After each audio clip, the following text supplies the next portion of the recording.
द्वापर युग की बात है। कुरुक्षेत्र का महायुद्ध समाप्त हो चुका था। पांडव जीत गए, लेकिन इस विजय से हर ओर विनाश ही विनाश था। महारानी गांधारी, जिनके 100 पुत्र इस युद्ध में मारे गए, शोक में डूबी हुई थीं। जब श्री कृष्ण उनसे मिलने आए तो गांधारी ने उनके दिव्य स्वरूप को भी दोषी ठहराया और बोली, हे माधव, आप तो भगवान हैं। अगर आप चाहते तो यह विनाश टॉल सकते थे, पर आपने इसे होने दिया। आपने मेरे पुत्रों को मुझसे छीना है। मैं आपको श्राप देती हूं कि आपका यादव वंश भी नष्ट हो जाएगा और आप खुद एक दर्दनाक मृत्यु को प्राप्त होंगे। श्री कृष्ण मुस्कुराए। उन्होंने गांधारी को प्रणाम किया और कहा, माते, जो होना है वह होगा। मैं आपके श्राप को स्वीकार करता हूं। समय बीतता गया। श्री कृष्ण और बलराम द्वारका में अपने यादव वंश के साथ सुखपूर्वक जीवन बिता रहे थे, लेकिन समृद्धि और शक्ति ने यादवों को अहंकारी बना दिया। एक दिन सांब और कुछ यादव युवकों ने ऋषियों के साथ मजाक कर दिया। सांब ने एक गर्भवती स्त्री का रूप धारण कर आर्षियों से पूछा, हे मुनिवर, बताइए, मेरे गर्भ में लड़का है या लड़की?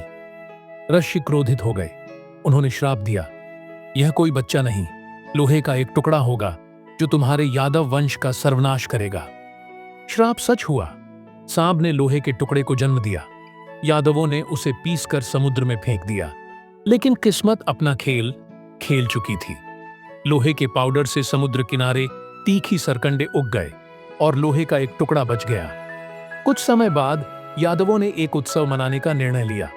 उत्सव में शराब पीने के बाद उनके बीच झगड़ा हो गया। जो कभी परिवार थे, अब वे दुश्मन बन गए। क्रोध में उन्होंने उन्हीं सरकंडों को हथियार बना लिया और एक दूसरे का वध कर दिया, और इस तरह पूरा यादव वंश नष्ट हो गया। इस सब के बीच बलराम चुपचाप खड़े थे।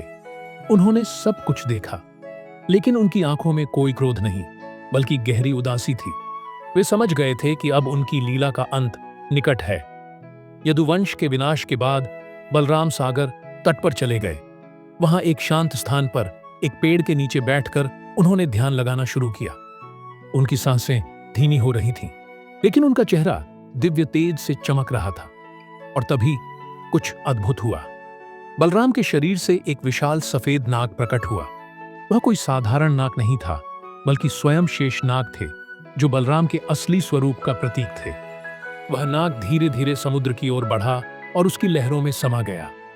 जैसे ही शेषनाग समुद्र में विलीन हुए, यह स्पष्ट हो गया कि बलराम ने अपना मानव रूप त्याग दिया और अपनी दिव्य लीला समाप्त कर दी।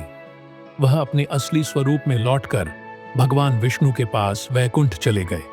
बलराम की कहानी हमें सिखाती है कि जीवन में हर चीज क्षणिक है। चाहे आप कितने भी शक्तिशाली हों, अहंकार और अनुशासनहीनता का अंत हमेशा विनाश होता है।